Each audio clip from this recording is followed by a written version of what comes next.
An index fund isn't a silver bullet. Here are 2 strategies to fast track your way to wealth. In this video, I'll show you why index funds aren't perfect when it comes to building wealth. I'll reveal 2 proven ways I personally used to become a multi-millionaire in only 8 years, plus a bonus. The first strategy might piss off some index fund gurus. The second strategy might piss off Warren Buffett. Ooh. The bonus is not gonna piss anybody off.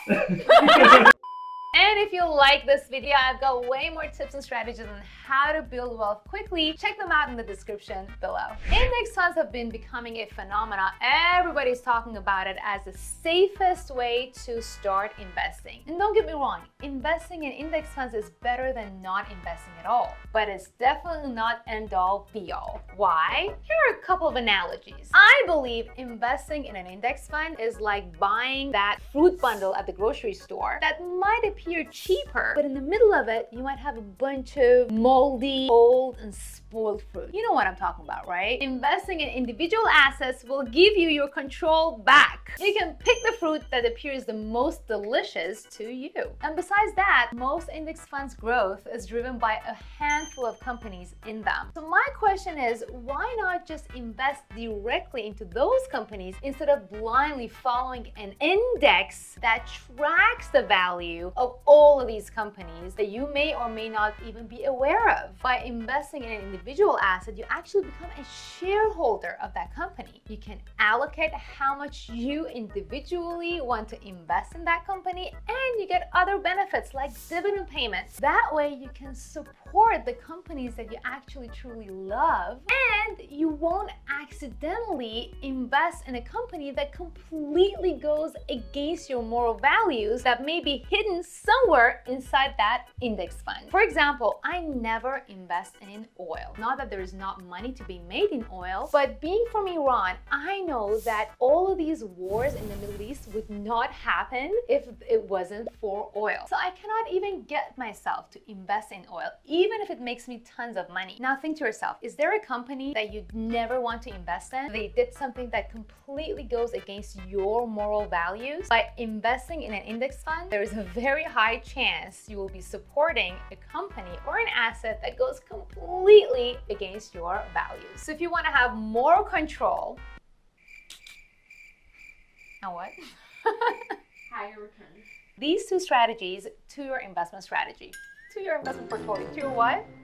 So if you want to have more control and earn higher returns on assets that you actually want to be invested in, consider adding these 2 strategies to your financial plan. Number 1, invest in other businesses. This can come in the form of private equity or publicly traded stocks. Investing in publicly traded stocks is easier, and some may argue safer, but investing in private equity is a little bit more complicated and has way more higher returns. But how would you pick among thousands and thousands of companies and publicly traded assets? Great question, Adam. Choosing individual companies to invest in at an optimal price is kind of like going bargain shopping during Black Friday sales. So you probably already know what you want to buy during the sale. You're just waiting for that exact moment that the price drops so that you can go and capture them. So the best place to start when it comes to investing in individual stocks is your own credit card statement. Take a look at the companies that you are a recurring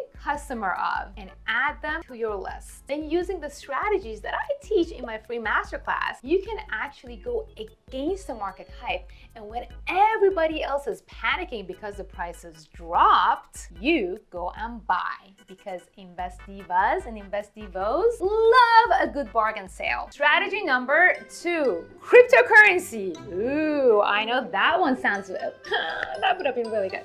One more time. Strategy number 2, cryptocurrency. Ooh, I know that sounds a bit risky. Here's the deal. I heard about Bitcoin back in 2011 when it was only $5. One of my mentors told me to go and buy Bitcoin, but I was like, I don't know about this. I've never heard of this. so I didn't invest. Am I beating myself for not investing in Bitcoin back then? A little bit, but I also give myself props for not investing in something that I didn't know. Fast forward to 2016, a company in the UK asked me to do research and analysis for them about the cryptocurrency market. I told them, I have no idea what this market is about. And they told me, can you please research and give us your thoughts anyway? And I'm like, you're paying me, so okay.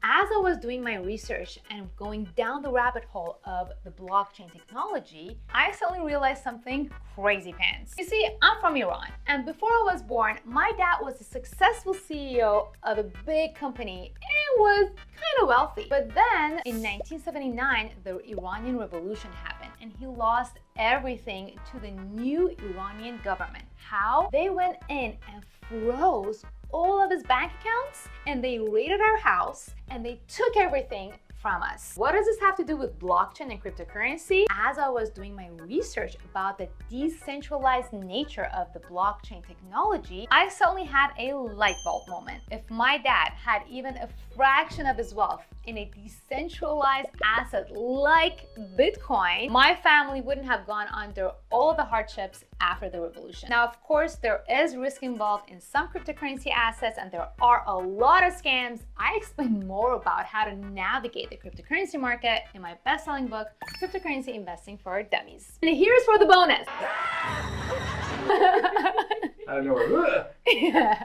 You want to create your own business and create high-level value for a very small niche. Everybody, no matter how poor or wealthy they are, have problems. Go find what their problem is, figure out a solution, and then give it to them. This way you can increase your income so that you can have more money to invest in individual stocks and cryptocurrencies. And that is how you can create this avalanche of money that is compounding on top of each other. Your money is working for you, and now you can finally retire and focus on doing what you actually truly love doing, like making YouTube videos like this. So, do you want to fast track your way to wealth? Don't just rely on index funds and consider implementing these strategies and what I call the Wealth Diva ecosystem. I dive deeper into all these steps in our upcoming Build More Wealth live challenge. So head over to the description area and get on the waiting list. And as always, make your money have